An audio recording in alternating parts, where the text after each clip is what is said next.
Hey guys, this video is in response to David1, who posted on my YouTube channel how to beat chess.com's Jade bot.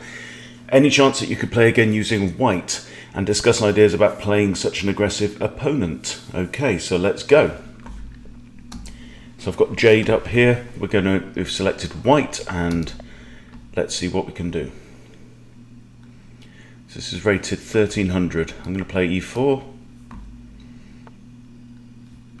Alright, so we've got a Sicilian. I'm going to play open Sicilian. And now d4. If pawn takes, knight takes. Okay. So here I have an opportunity to if I swap off this knight, could recapture with the b pawn or the d pawn. So I probably don't want to do that. Okay, I'm going to bring my other knight out to defend my pawn on e4. And now we have e5, so my knight is being hit. Should I bring my knight back to a defensive square? I don't see any value in swapping it off, particularly if it is recaptured with the b pawn. That would then release this bishop. I don't need to help my opponent in that way, so I'm just going to bring my knight back. f5 might also have been an option. Okay, so we have like an early queen move here. I'm thinking bishop to d2 gives me options. So maybe with a discovery I can always move my knight to d5. Okay, so move the queen. Knight to d5 now, if we exchange off knights, doesn't really benefit me. So I'm thinking bishop needs to come out. That's a bit passive. That's a bit more aggressive. It's looking down at f7 at least, and could drop back here. So let's move the bishop there. Queen comes in. Okay, I'm just going to drop my bishop out to b3. There's no my knights can't attack that right now, and I did need to defend the bishop. So there you go, bishop to b3. Bobby Fischer's favourite square for it, apparently. Okay, so I've got two attackers now on f2, but castling will solve that problem. Another option as well is bishop to e3, but then if knight takes, pawn takes, no, it's not good. Let's castle. It all helps me anyway. And see how I've just about completed development now, and black is going to have trouble, not least because this the light squared bishop for black needs a pawn to move in order to get out. So black has made some pawn moves, but this one as well hasn't helped his options. Okay, so the knight is currently potentially attackable with a discovery. Again, I don't want to do this, but I could move my rook to f1 first. What have we got? This is quite nice. Knight to d5, and then maybe on to c7. Black's going to have to defend that, and it definitely improves the knight, because there's no c pawn now. So you see the e pawn is too far forward now to bother this knight, and there's no c pawn at all, so that knight can actually stay there and can't be pushed away by a pawn. Now I have potentially bishop to b4. Right, so the queen is defending c7. Okay, so what squares can this queen go to now? Can't go to c7, can't go here or here. So the only square on the c file that the queen could go to would be that. So if I attack the queen, it's defended by the knight, and then queen goes to here. Then I have bishop to there. No, I don't, because the knight's on it. I do have a hanging pawn. No, I don't. It's defended by a knight. I could kick the knight and then grab the pawn. Let's do that. I think centralising my knights can only be a good thing. Okay. Now if I capture, it messes up black's pawns. But alternatively, I don't have to capture immediately. How about this idea now?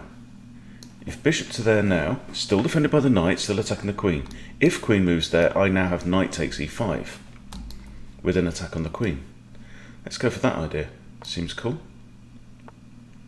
Okay, queen's gone to there. Now capture the pawn. And now I don't think the queen can stay on. Okay, so we've got an exchange of bishops, but sacrificing the queen. I think the queen could have escaped, surely. Okay, so there we go. Let's simplify. I've got the only queen on the board. I'm 4 points up, so what does that mean in material? We've both got 2 rooks. So black basically has 2 knights for my queen. So it's not a foregone conclusion, but it's looking very good for white. Okay, I'm thinking about getting my queen onto, say, this square, with ideas of capturing on f7. This pawn is undefended, so I'm just going to move my rook across first. Okay, now how do I attack that square? Queen to here. I can also then centralise my other rook. Okay, put queen here. And that looks good. And now I can't capture the rook, but I do have a discovery as well if I move the queen. So if I trade my queen for a rook and a knight, that's giving up 1 point in material. Then the situation would be I'm kind of up an exchange, so it's not fantastic. Let's kick this knight away. Should I? Can't come here. Almost certainly go there. Can I kick the other knight that's defending the rook? How about pawn push? e5. Okay, now I take the knight.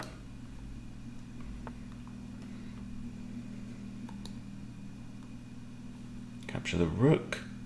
First I need to check that there isn't like a check with this bishop which would win my queen, but there isn't. My king's on a dark square anyway. Okay, this is now looking a lot more comfortable. Put in another check.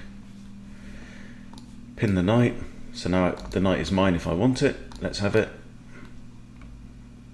I've got queen here now. It only moves to block with the bishop. Okay. Bring my other rook into play. So now I can play rook to d8 and swap off that rook.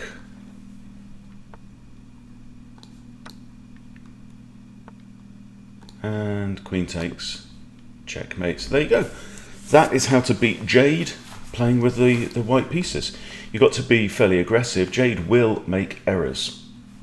Just make sure that you don't make them first. And try not to let her in the game. A lot of aggressive players, if you come at them, they can be kind of flustered. But of course Jade's a bot, so she's only made out of code. So they don't get flustered. But there you go. Pretty straightforward win in the end, I think. But definitely a nice bot to train against, I would say. So David, I hope that's been useful for you. See what you can pick out of that game, and see you soon.